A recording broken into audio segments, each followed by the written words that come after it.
Well, good morning guys, it's Destry. I'm actually coming to you from my kitchen today. I thought I would take you through kind of what I have been doing to maintain my flower stand. So if you are new to my channel, welcome. If you've been following along for a while, you know that I have a flower stand on the side of my house where I sell some veggies, some flowers. I've actually been selling some of my watercolor paintings, and I've been selling cut flowers. And so my husband and I, we actually took our old kids' play structure and reimagined it into a flower stand. If you have not seen that video, I would highly recommend it. It was a really cool idea. The whole neighborhood has really responded well to the flower stand, and I've actually been selling flowers almost every day. I've been selling them at a $5 price point for small mason jars and a $10 price point for large mason jars. So I wanted to just kind of show you my process here and of course share some really pretty flowers with you this morning.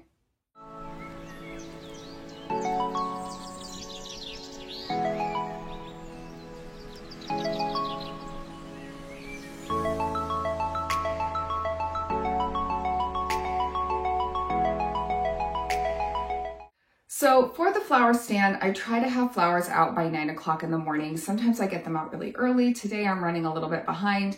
It kind of depends on if I have to cut and arrange that morning or if I can sort of reuse the flowers from the previous day.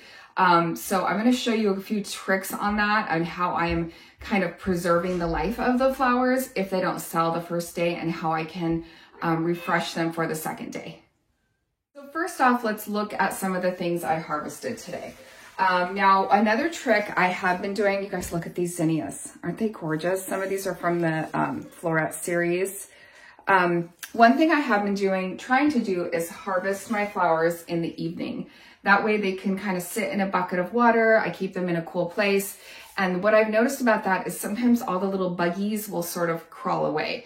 If I harvest them the same morning and arrange the same morning like I'm doing today, I will end up having some bugs. So I just grow these organically. I have not been spraying them with anything. So 9 times out of 10, I do have, some bugs that fall off, and I'm not that worried about it. One thing that's really been helping is to have this messy mat down. I call it a messy mat because I'm an art teacher, but it's just a plastic mat to kind of protect my counter space so that it helps clean up afterwards too. So I would highly recommend that. I will link that below for you. Anyway, back to flowers. These are some incredible roses, I believe they're called, that I cut some this morning. I've got some yarrow here. I would highly recommend yarrow for a cut flower. I also have some sunflowers. These are a multi-branching sunflower, and then I am getting some of my echinacea starting to bloom. So that's really exciting. These are black-eyed Susans, not echinacea. There's the black-eyed Susans. Here's the echinacea. So I just planted some of these and harvested some of those. One thing I try to do is think about color scheme, but I also just want to make sure that I'm continuing to cut. So in this bucket, you can see I have my beautiful, beautiful dahlias. I'm getting a lot of my dahlias coming to bloom. And some of them are like a longer stem, and I'm getting a nice long stem, and some of them are shorter stem. So that's another reason I'm finding that doing the smaller mason jars, like a smaller bouquet and then a larger bouquet, I can kind of arrange as stem length allows. You can also see I had some gladiolas here, and I've got some lilies here that are those longer stems. So I can decide what size bouquet I'm making, determine on like what size cut flowers I have for that morning and what the stem length is. Of course, when I'm cutting, I'm trying to go, all the way down, get the longest stems that I can. And then I will strip the stems kind of as I go, usually outside, just kind of in the grass, works really well for me. But I can also strip them here on the counter on this kind of messy mat. Another thing I'm harvesting, which are a little past their prime, are these drumstick alliums, but I still like the way they look. They're a little faded on the top here, but I actually really like the way they look. They don't smell the best in bouquets because they are from like the onion family. So they kind of have an onion smell, but they are really pretty. So if you're gonna arrange with these, my suggestion would be don't put too many in one bouquet. All right, so what I've been doing, harvesting my flowers either at night or in the morning, cutting as much as I can, especially things like snapdragons. Snapdragons are one that you want to continue to harvest and cut on. Again, they're those cut and come again. Same with zinnias. So you can actually run into some problems if you stop cutting on some of your garden beds, right? So every other day, I would say I'm out there cutting a bucket of flowers just so that I can continue to move along. One thing I have noticed this morning, you can see I'm here, I've got a little budworm there. I am starting to notice some budworms. So I might need to do a little spray. I do have some what's called BT, which is kind of a natural, more natural spray. So I might get in there and start to spray a little bit. But you can see this one, I've already stripped the stem, so it's got the nice long stem. So now I can start to arrange with this. Okay, so I've got some larger vases. I actually had some friends donate some larger vases for me. And then I've got the smaller mason jars. So I just fill everyone up with some water. And then I take a little bit of this Flora-Life. And I do put a little bit of this in each of the containers, and it dissolves really easily. So I do notice that this is preserving the flowers a little bit better so that I can, like I said, rearrange if they don't sell. So I know some, real florists or whatever would say, never put out the same flowers the next day. You should discard them and always use fresh. I can't do that, right? I'm not a professional in that way. I'm just someone who's trying to enjoy flowers. So in my eyes, if the flowers still look fresh, even though they're from the day before, I will put that bouquet out. But a lot of times what I'll do is I will redo the bouquet. So I will take all the flowers out. I will add a few new flowers and kind of reimagine the bouquet so it's not the exact same thing sitting on the flower stand. That way, in my eyes, I've refreshed the water, I've recut the stems, and if the flowers still look okay, I don't see why there's any reason not to put them back out the next day. All right, so now that I've got everything cut and I've got all my Flora-Life in there, I'm just gonna start kind of arranging. And I do consider color scheme as I'm going, so I might group like pinks and reds and purples together and oranges and yellows together or something like that, warm colors, cool colors. But also, like I said, I'm also thinking about stem length and how those things are gonna fit into the vase. So I'm just gonna set the camera up and kind of take you through my thought process here as I arrange some flowers for the flower stand this morning. So as I'm starting and thinking about stem length, I am going to start with my larger vases and my bigger stems here. So again, I want to create some drama here. So I'm going to use my larger stems and to create that drama. Now, technically I could go in with a little bit of tape here on the top of my vase to make kind of a grid or something like that. But honestly, I've just kind of been going for it, and it seems to be working all right. So I'm going to start with my two larger vases. And again, I'm going to start with these taller flowers. Now, I don't want them to be too tall here, but I want to, take advantage of the stem length that I have on some of these larger flowers. So I think I'll go down a little bit here on this one. And then I'm going to start to just kind of keep filling in. And I'm thinking I have enough larger or longer stems this morning to do the two large bouquets. Sometimes I'll get started on one bouquet and then I'll realize, shoot, I don't really have enough of the larger stems to do two. And that's fine. If that's the case, then I will just do one for that day or whatever. I would say I have been selling flowers almost every day. I've had a few days with no sales, but that's been pretty few and far between. I would say almost every day I'm selling at least a $5 bouquet or two. That seems to be a more popular price point. But one kind of word of advice I would give, I guess, is if you're doing something like this, try to have some consistency, because what I have noticed is if I don't put any flowers out, then people aren't going to know, like, oh, she doesn't have anything today. Today's the day I need something for an event at work, or gosh, it's my, my wife and I's anniversary or whatever. I want to surprise my wife tonight with some flowers, or my husband, or my partner or whatever. So if I don't have anything out, then that might be the day that someone's like, oh, I actually need that today. You can see these are a little shorter, so I'm going to set those aside for my shorter bouquets. In fact, I might just go ahead and pop them in. So I hope that that makes sense. So number one tip I would have is just be consistent. If you're gonna put flowers at a flower side stand, either say, you know, I'm gonna have flowers out Wednesdays and Saturdays, or like for me, I'm just putting flowers out every single day. Is it some work? Yes, it is. Does it take some consistency and some discipline on my part? Sure. But for example, yesterday, I was just really not feeling it. I was having kind of a lazy morning. You can see hopefully you can kind of see I'm back here doing some of the smaller bouquets too as I'm going. But I was having kind of a slower, lazy morning, and I just thought, I just don't have the energy. Look at how pretty that one is.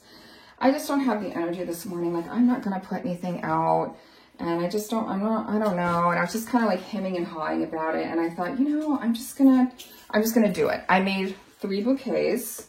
I put them out. I sold every single one. I actually struck up a conversation with a woman walking by who was in town, caregiving for a family member. I've got a little spider or something on this one, so I'm going to rinse them off in the sink. I struck up the conversation with the woman.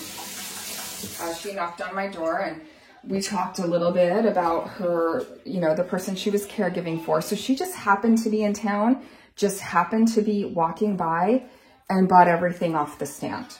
So like, those were the kind of moments where I'm like, you know, I'm really glad that I got off my bottom and, you know, put forth the energy to do that, to put flowers out. And so, you know, again, I would say that's a tip I have for you is like, have that consistency, have the discipline to do it. Try not to get discouraged if you don't sell anything for a couple days or a day or two. Don't get discouraged. It could just be that people are busy at work that day and didn't have time to stop by, and maybe they didn't need flowers that day. Maybe they didn't have any cash. I also do Venmo to make it a little easier for my customers as well. They can do cash or Venmo, but you know, maybe they just didn't need anything that day, but it puts that idea in their mind. Oh yeah, there was flowers there. And then I'm heading to a birthday party. Oh shoot, I didn't get anything for the birthday person. Oh, I'll just stop by the stand real quick. I remember that's right here down the street. And again, it just puts in their mind that it's there. And so having that consistency, I think is important, and just, you know, having that availability. So whatever you decide to do for when you put your flowers out, of course, that's up to you and your energy level and your availability and time that you have to put forth. All right, so I'm just starting on this 1 bucket of flowers. And again, I'm assessing the stem length as I go, and I'm deciding what can and can't fit. Oh my gosh, I just harvested this one, you guys. I hope you can see this. I don't know how great the lighting is, but it's that Black Knight Scabiosa. Oh, it's so beautiful. Anyway, I really want that one to be kind of front and center. So you can see I'm kind of crisscrossing the stems as I go. I put in those dramatic flowers first, and then I'm just kind of building the bouquet that way.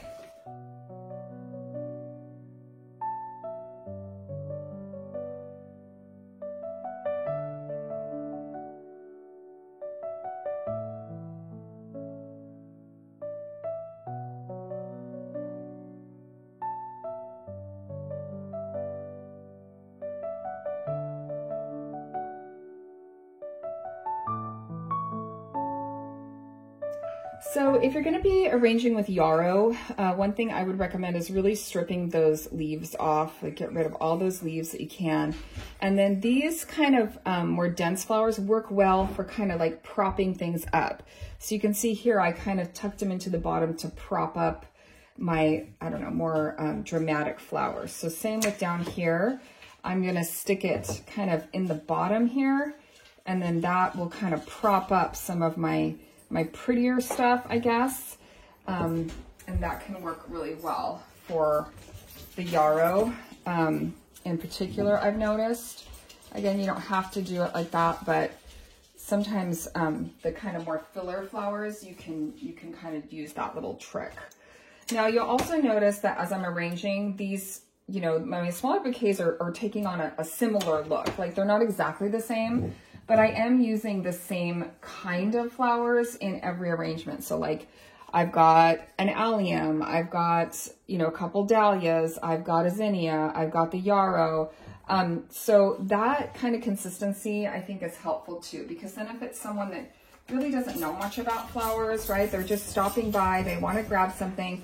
There's less decisions to make. They all look kind of similar. They can just grab one and they don't have to think, you know, too much about like, oh, which one do I want? They all look so different.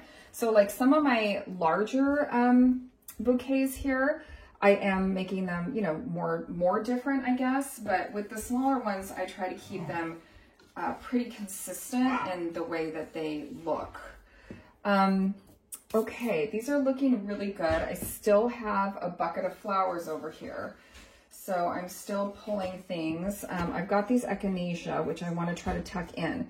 So another thing I'll do is once I get the bulk of the flowers, I'll kind of start to rearrange things a little bit. And if you do have a shorter stem like this, you can use it on one of the taller bouquets. Just go ahead and tuck it in kind of underneath. And again, maybe that would allow you to sort of prop up something else here. But it is kind of a game of like sticking stuff in, seeing if that works. If not, pulling it back out. But I think I can tuck a few of these echinacea, even though the stems are smaller, I think I can tuck them in. Another thing I like to do is kind of group types of flowers. So you can see here I have like a couple stems of yarrow together, or I'll have like a pop of purple over here together. So I think that can look nice. So I'm gonna see if I have one more spot for this. Maybe I'll just pop that echinacea kind of next to the other one actually. And then I will go back in and kind of rearrange and zhuzh things up after I get the bulk of the flowers kind of in there. All right, so these roses, I haven't done much with arranging with them. So I kind of wish I would have put them in a little sooner than some of my shorter stems. So I might have to have a look in here and see where I can fit this guy because he's taller. So I want you to be able to see everybody, but these stems are nice and long, so I want to use them on the taller vases. And now that I'm looking at these arrangements, like I might have been able to do 3. That's looking good. See how I just like tucked that back in there? I might have even been able to do 3 large bouquets today, but I already have one on the flower stand from yesterday that I kind of refreshed this morning. And so I might actually go back out there and add a few of these roses to that one that's already out there. Okay, so just looking at what I have left, and again, if you're grossed out by bugs, this might not be the craft or the art form for you because there definitely are some little bugs around. But what I have left are these yellow kind of shorter stemmed things. So I'm just gonna, you know, continue to fill up these little shorties. If it is a longer stem, like this one's a little longer, I could see if I could sort of tuck it down into one of the bigger bouquets. But I think most of these stems are pretty short. So I'm just going to kind of pop these into the smaller mason jars for that little pop of yellow. And again, I'm trying to keep it consistent. If I'm going to do the yellow, I'm going to do it in all the bouquets here. So they have a consistent look. Maybe I'll do 2 in each. Pull them all out here and see what I have. Sometimes the flowers kind of fall down into the bucket a little bit, but I don't really mind that. I did get my harvesting buckets off Amazon, and I'll try to link something for you because that has made life a lot easier to have the little harvesting buckets. I can just fill them with water and kind of go in the morning. I don't have to think too much about what I'm, you know, finding a container or whatever. I would say these smaller mason jars are looking really good. These are some of the nicer ones that I've put together because I finally have such a nice array, you know, assortment of flowers in my yard right now. So I have 2 that are a little bit longer stems. So I'm going to put this guy in here. Just pop him there. I've got this one that's a little longer. I'm going to pop him in here. And again, I'll do a final arrangement of the bigger bouquets, and I might add a few things to the other bouquet that's already out on the stand. Make sure, like that one, I don't think that stem was hitting the water. So you do want to make sure the stems are covered. And sometimes what I'll do is go in at the end and just kind of push everybody back down, or do like a final clip, or fill up the vase a little bit more just to make sure everybody's touching the water, you know, which can be important. One last thing is I'm inspecting these. I'm just going to give them a turnaround and just make sure that all the flowers are faced, right? They're all like, I don't know if that's a technical florist term, but that's what I'm going to call it. Make sure that you can see, you know, all those flower heads. And if you can't, go ahead and just pull some out. Again, the taller things should be kind of in the center, shorter things kind of around the edges. So make sure that your pretties, their pretty little faces are facing you, all right? And if you need to kind of move some stuff around in order for that to happen, then now's the time to do that, right? Make sure it looks nice and full and round. And like I said, I think overall these are looking pretty good. See how this one's a little lost here? So I'm just gonna maybe adjust that. Make sure that their good side is outward facing, okay, if that makes sense. So that they really look nice from all the way around. So I think those are looking good. I'm gonna go put them out on the stand. So real quick, cleanup is a breeze. I'm just gonna dump the water outside in my garden, and I can just take my mat and just go like this, and then I'm gonna go take this to my yard debris and dump it outside.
All right, so we're all set up here, and just for the people that, if you haven't been following along with me or haven't seen my videos before, this is my little flower stand that my husband helped make for me out of our kids' old play structure. It was like a Costco play structure. And here's how I kind of do my signage. I do some signage on Canva, and so you can see I've got my prices pretty easily viewable here. I have my little cut flower sign I got. And then this is my my Venmo, which I need to kind of clean off. It's a little dirty, but I just have that laminated up there. And then I do have a little cash box, locking cash box, which has been what most people have been doing. And then over here, I am selling some of my watercolor prints, which is just an aside thing. But I do have also the jar returns. So you can see some people have brought back their jars, and I say, you know, if you bring back your jars, I'll give you $1 off your next bouquet. So I have had a few people returning jars because that's one of the things that I need, right, is more jars or more vases to make more bouquets. So that's been really helpful. Anyway, this is how I set up my flower stand. The only other signage I have is my little sandwich board here on the corner, and I think that's made the flower stand a little bit even more visible. So that's been nice and been working really well, but I think just the size of my stand is pretty substantial here on the corner, so you really can't miss it. I have also been using social media to advertise a little bit. So on my Facebook, I've been, you know, posting to different groups. I have been posting on my stories and just kind of sharing the fact with friends and family that I am selling flowers. I do like the fact that it's it's a self-service stand, so people can just walk by, grab something, they don't have to have any contact with anybody. And again, most people have been very honest and sweet, and it's been a pretty successful little thing I've been doing this summer, so I really enjoyed it. All right, well, I've got the stand all set up this morning. I've got 2, 4, 6 small bouquets and 3 larger bouquets. And so we'll see if anyone wants some fresh flowers today. And again, I hope watching this video gave you some tips for you know, selling some of your cut flowers, or possibly, you know, setting up a little roadside stand for flowers. It's been really fun. I'm really glad I'm doing it. It's definitely fulfilling creatively and just kind of emotionally, and it's really beautiful to see like all the flowers that I grew, right? I grew them from seed, most of them from seed or from, you know, the time they were little babies, and I've nurtured them, and now I can share them with my community. So it's been a really, really fun thing. So I hope this video gave you some tips and tricks. If so, leave me a comment. Let me know what you're doing for your flower stand, or what your ideas are. And if you need me, I'll be hanging out in my Oregon yard doing some gardening. I'll see you next time. Bye.